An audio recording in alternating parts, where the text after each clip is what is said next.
I want to say something because I don't want to make this too long. Even fallen angels believe. So you got to understand what you're dealing with. When you're dealing with him, you're dealing with a fallen angel in the flesh, right? And I meditated on this brother heavily about why did he do that. And fallen angels are good with cloaking and masking their energy. So he's able to cloak his energy from me, especially because I'm not out there to really see him in the flesh, able to cloak his energy. But all this saying he have a clone, saying he sold his soul, wearing the press-on nails, the weave extensions, the whole nine, the using divination for negative, that's witchcraft, what he be doing.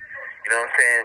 So the use, then you gotta think, how did he win the people over? He won the people over by speaking spiritual truth. A lot of people felt like, hey, you remind me of Rashad Jamal, you remind me of a YP, you remind me of somebody that's speaking spiritual truth. People ain't started rocking with him because of the gimmick, the weird shit he was doing. No, he would just came off as just a weird nigga. You know, people rock with him because he was weird, but then he was being funny. And then when you really toned in the list, you're like, hold on, I got some gems. I'm saying some real shit, and you fuck with it, right? So that's what grew his platform. And now that he done grew his audience and he done reeled everybody in, now what is he using his platform to do? A bunch of goofy shit, interviewing a bunch of low vibrational individuals, just turning into a straight clown with his red nose on, because that was his intent all along. You know what I'm saying? He's right when he said he's a prophet. He's a prophet. For he's one of those.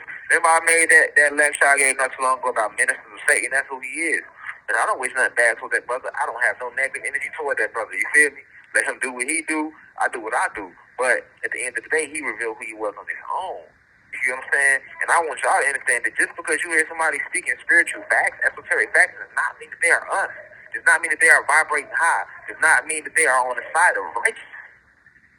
They are more in the side of the standing in negative energy that are currently low and vibrating high, right? And of our origin so they can speak it.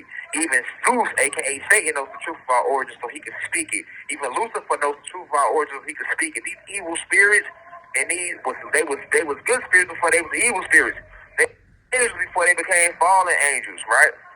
You know what I'm saying? So you got to remember that these devils, these fallen angels, these evil spirits, you know what I'm saying? These fallen gods, they stood in righteousness at first. They know the origin story. They've been around forever. They didn't just get here. And unlike a lot of you all in the Matrix, they haven't had their memories bleached and they haven't had their soul bleached. They haven't had their memories erased over and over and over again where they have to remember the truth on their own. They know the truth. So they will use the truth to lure you in, and once they lure you in, now they alter that route and send you a completely different direction, and that's what he's to do. He's like a false prophet, but he's also an antichrist. He's an antichrist because he stands against I represent the Christ conscious state. I represent Christ. I represent high vibrational energy. That's what I stand for. He stands against that. That makes him an antichrist. See what I'm saying?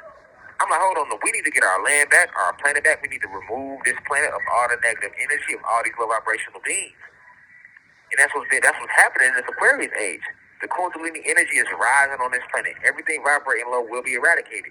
No matter what vessel you're in, whether it be a black vessel or a white vessel, it's never been about black and white. So this whole false stigma that's on my name about me being a racist is just false rhetoric. Because if you listen to my lectures, I have a million lectures saying that it's not about black or white. It's about the spirit and soul within the vessel. It's about your intent. You get what I'm saying? It's about your intent. You know what I'm saying? Anything that opposes righteousness, that means you're on the side of Zeus. That means you're an archon. I am an eon. The archons are the negative beings that support Zeus. The eons, we support the ancestors, righteousness. You know what I'm saying? Remember, it's a spiritual war, man. It's a spiritual war that we in, Cosmic Family. Spiritual warfare that we in. So, you know, that's why I did the interview. I didn't expect it to go the way it went, but everything happens in divine order. You know what I'm saying? So, now the world see who he is, and what he represents. He's a fallen angel in the flesh. He's not an agent, because a lot of people are, he's an agent. No, he's not an agent. He's a fallen angel in the flesh. Right? So he has the ability to lure millions of people in. Fallen angels have that ability, but he's a fallen angel in the flesh. A very old fallen angel, too. You get what I'm saying? Very intelligent, very, very conniving. But at the end of the day, you see what happened when you put a fallen angel in the room with a true cosmic scientist, with a true Messiah, with somebody that represents the Christ conscious state, right? You're going to see who the Christ is and who the Antichrist is. You're going to see who the prophet is and who the false prophet is.